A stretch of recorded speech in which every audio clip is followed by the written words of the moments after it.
But to sort of frame things up, we have a longtime friend, Herb. Are you out there? Yeah, sure am, Ron. How you doing? Great to be here. It is great to have you, my friend. Herb and I go back probably a couple decades. He's been doing some amazing work with his company, BIM Connection, but also as vice chair representing the Oregon Association of Minority Entrepreneurs. Herb, thank you for leading us off with a little 5-minute setup on people this first hour. After your talk here, Herb, we're going to bring it back. We'll do a spotlight of our purposeful project of the hour and then break everybody into networking, and hold on to your hats because it's going to be a lot of fun. We've got 40 rooms and lots of people to meet and grow together with. So Herb, take it away, my friend. Great, appreciate it, Ron. Well, as Ron mentioned, I serve as CEO of BIM Connection, my own company, and then I'm the vice chair of the Oregon Association of Minority Entrepreneurs. I think many of you might know OAME. We have a 3-decade-long standing principle of everybody's in and nobody's out. And so it's just a proud moment to be a supporter of Biz Expo West in Ron, as we share similar values and missions in reference to spreading diversity, equity, and inclusion. As Ron mentioned, we're in the people hour, so I just had the honor and privilege to kick that off. I wanted to share and use this time to impart some thoughts in reference to the theme of change, specifically leading people during change. It seemed fitting because we're going through a COVID era, and as Mayor Beatty and other leaders of the committee had mentioned, we are adjusting and continuing just to the new normal, a future recovery. And this year is going to be a better year than last year. And the year after that's going to be even better. So with that said, for about 5 minutes, if I can share the screen, I'm going to share some thoughts in reference to this topic of change. Can everyone see my screen okay? Great, thank you. And I just want to make sure that I'm not doubled up on the screen. So as I mentioned, want to talk about this discussion of leading people through change, because this is all about change. And if you're like me, a business owner, you've needed to pivot your business. It might be a pivot in reference to how you're managing people, holding accountability during a virtual time frame, adjusting solutions or products, whatever your business may be. Or you may be leading an organizational change, an initiative in associating with economics or other issues. Well, I wanted to discuss the key elements of change and talk about a practical tool on how to diagnose your change initiative if you're involved in one or a part of one. I think this might be very relatable to all of us as we've been involved in different change activities. And there's 6 key elements of change. The first one is vision, making sure that there's a vision. It's a very good place to start. Vision, goal, mission, they kind of overlap on one top of each other. The second item being consensus, making sure that when you're driving a change initiative, make sure you have consensus of the different stakeholders and team members. A third one is making sure that either yourself or your team collectively has the necessary skills to implement the change and sustain them. Fourth, one might talk about and be mindful of incentives. One has to be mindful of incentives to engage the group and make sure things are going. Finally, having an adequate level of resourcing in tandem with a very clear, concise action plan. And if you have these 6 elements lined up in your change initiative or your company or the department that you're leading, you will be set up to implement and sustain change more so than if you had not been mindful of these items. With that as a backdrop, if you can help me out here by kind of thinking about a change initiative that you're currently a part of or have been. If you can just maybe take a sec to get one of those change initiatives in mind.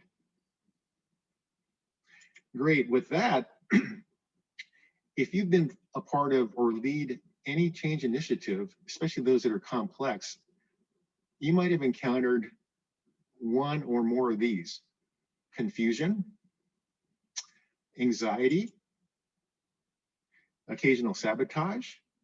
It's a heavy word, but just stay with it. Resistance, frustration, or maybe a feeling of being on a treadmill because it's not advancing. You know, if you can help me out with the show of hands, anyone encountered one or more of these during the change process? Okay, you're in good company. All right. Well, as a next step, what I wanted to do in the remaining 3 or 4 minutes is just give you a practical tool in reference to how to diagnose those 6 impediments that you might come across so that you can move forward in a very, very practical way. This is how this works. This chart here, if you can stay with me, has the 6 key elements of change on the top. Again, it's vision, consensus, skills, incentives, resources, plus an action plan equal change. And I think we might concur that those are some of the key elements of change. Now, as this goes, the practical tool, if you have all those 6 elements except a clearly articulated vision, and the vision is missing, you might end up with confusion. A good way to litmus test is have water cooler discussions one-on-one with your team members and ask them, what do you think the vision is or the overall goal is? If all those answers are aligned in one bucket, it's probably fine. But if you have varying degrees of answers, you might want to re-articulate that. That's from 10,000 feet. The second one is if you're missing consensus, you might be susceptible to sabotage. Now, that may not be direct or purposeful. It just may be subconscious in the form of the human nature that the human nature wants to protect status quo. So just be mindful of that. The third one in terms of leading your people through change is skills. I have some big lessons learned myself in my team because I'm a technical company.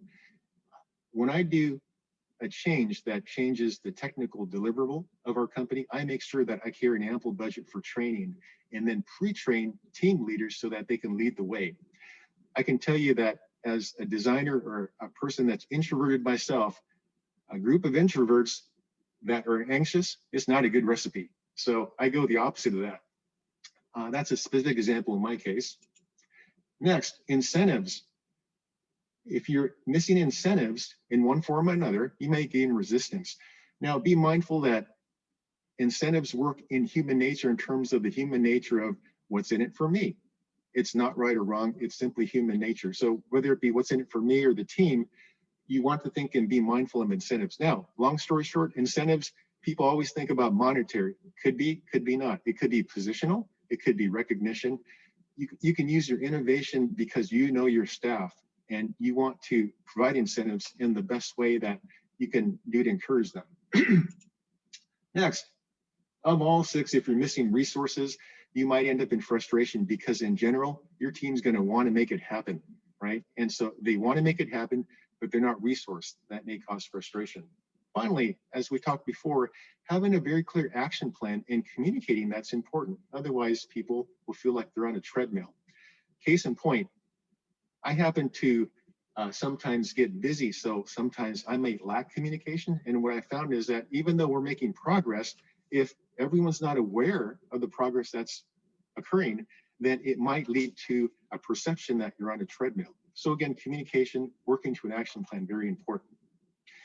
Finally, in the minute that I have remaining, as a leader of your organization, and I believe that we're all leaders, if you're actually the head person that's leading the charge, please keep these things in mind. That would be my encouragement. And if you realize that there's some impediments or lack in one area or another, embrace it. There's nothing wrong with that. It's just part of the change process, and try to remedy that so that you can create a good experience of this change, especially during the season for your staff member. If you're a part of a team and following leadership, and if you sense anxiety, resistance, frustration, I would encourage that you become part of the solution. And you'll be rewarded for this, because if you have a good, sound management staff and you voice these concerns in a professional way, you'll be rewarded and you'll stand out. With that, my time is up. Again, I'm so glad to be here. If you want to share notes or compare notes on this, because I have many lessons learned in managing change, come to OAME's breakout room, room 35. I'd be more than happy to speak with you. So with that said, I'm going to give it back to Ron. Outstanding, Herb. Thanks for your words of wisdom and certainly this concept of change and how we navigate it is so critically important.